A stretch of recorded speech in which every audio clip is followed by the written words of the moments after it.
Hello everyone, it's Megan here. Now if you're anything like me, you are overwhelmed and you are stressed out and you feel like you've got so much going on and you're just not as organised, thank you, as you want to be. I know, like seriously, how you're feeling. I've been in this state of overwhelm for the last month or two where I have had so much going on in my head that I want to do, and since being home I've been kind of overwhelmed with all the house stuff and then my business and the kids and just everything happening at once. So my goals this year, one of my goals is to be more organised so that I can accomplish bigger goals that I want sort of for home and in my business.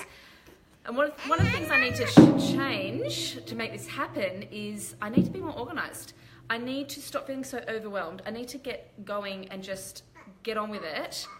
But my biggest, the problem I have is that when I'm feeling overwhelmed, I do nothing. And then nothing gets done for days, weeks, months. So I am changing that, and it's helped reading this amazing book right now called The Slight Edge by Jeff Olson. If you haven't read it, seriously, it is amazing. And reading this has kind of prompted me to just like get going and get on with it. So a few little tips that I want to share with you that I use to help myself feel less overwhelmed and more organised in my life. So, if you're feeling like this, number one, just say me, give me a wave, give me a thumbs up or a heart or something so I know I'm not alone. But this is what I've learned. There is no time like the present. I'm such a procrastinator. I will put things off and put things off and put things off. But sometimes it's just like, okay, well, why can't I just do it right now? For example, my wedding rings, some of the diamonds have fallen out. So I have been procrastinating getting them fixed. And I finally got a phone number of a jeweler, of my friend, Jenny. Her uncle is a jeweler. She sent me the number, and the normal me would be like, oh, okay, I'll just put this on my to-do list. I'll ring him another day, blah, blah, blah. And I was like, no. I can ring him right now and I can sort it out.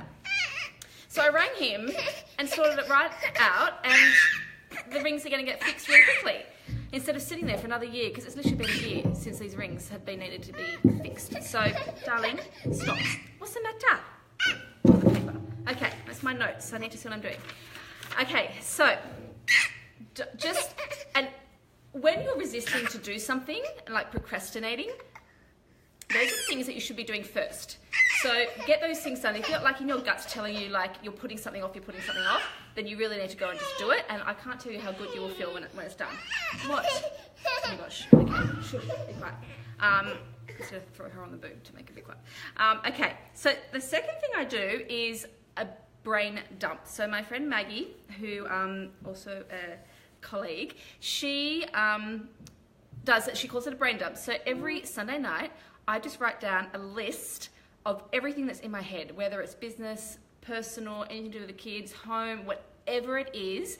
Just write down the list, because you'll just feel better having everything out on paper.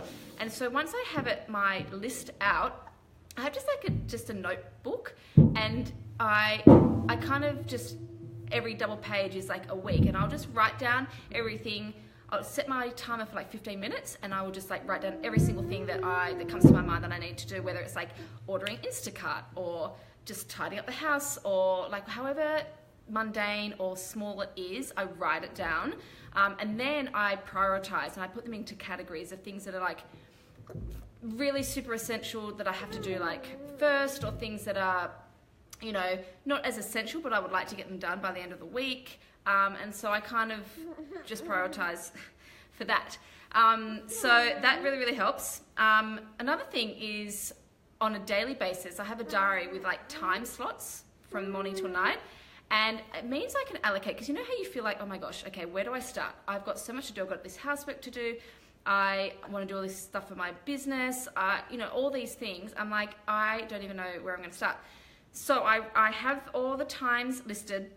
And I literally allocate, like, okay, for 1 hour, I'm just going to be tidying up the house. I'm going to be putting all the toys away, whatever it is. I've given myself 1 hour. And then for, a half an hour, I'm allocating to getting stuff for the post office ready. And, depending on my priority list. So when I see it allocated like that, I can see that, oh, okay, this afternoon I will have time to do this that I've been needing to do, or some more training, or whatever it is. So I kind of have it out and I can see what I'm going to do for the day. So that really helps.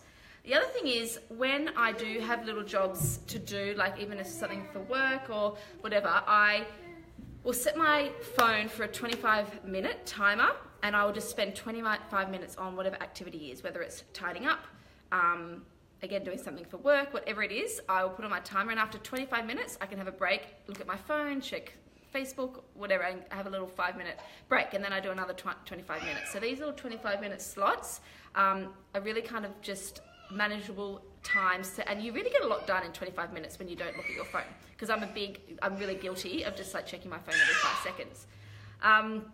Okay, so if you have kids, sorry, I make sure I pack their bags the night before, or pack my bag that we're going out with the next day. I make sure everything's packed, change of clothes, nappies, diapers, wipes, whatever I need, snacks, drink bottles, everything is in that bag the night before. So literally the next day, all I have to do is get everyone up, dressed, breakfast, we go. I don't have to find anything, my glasses, all those last minute things, my keys, all those last minute things that you can never find.